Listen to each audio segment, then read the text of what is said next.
Vous avez vu une grande chaîne de télévision qui autrefois appartenait au peuple donner la parole à un criminel de guerre qui a pu, pendant plus d'une demi-heure, mentir sans jamais être repris, comme si le métier dorénavant était le métier de passe-plat. Passe-plat, quand il dit « les accusations de la Cour pénale internationale sont infondées, il est faux que nous affamons les civils ».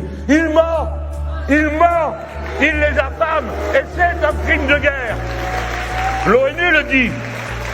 Il ment quand il dit « un seul mort civil, c'est trop, nous ne faisons pas de bombardements non ciblés à Gaza ». Depuis la première semaine du combat, 1000 bombes par jour. 70% des gens qui ont été tués sont des personnes âgées, des femmes et des enfants qui ne savaient où se réfugier et qui parfois, étant entrés dans une école, y ont été massacrés. C'est un assassin. Il ment quand il dit « nous sommes sortis de Gaza, nous avons abandonné nos bases, nous avons tout donné aux Palestiniens ». Toute l'enclave est contrôlée par Israël. Toute la frontière avec l'Égypte est contrôlée. Gaza n'a plus aucun accès au reste du monde.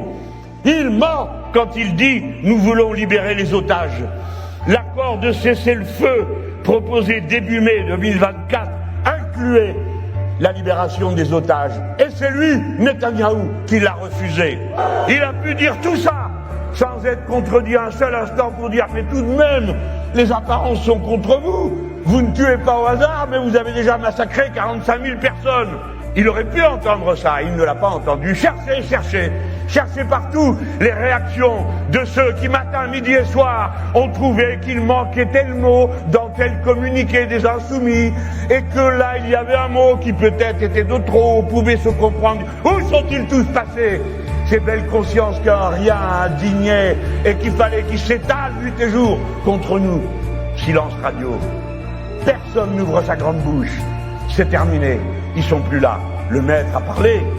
Les autres sont comme des petits toutous à tourner et à se demander si la manifestation qu'a déclenchée Rima Hassan, au fond, n'est pas une menace contre la liberté d'expression.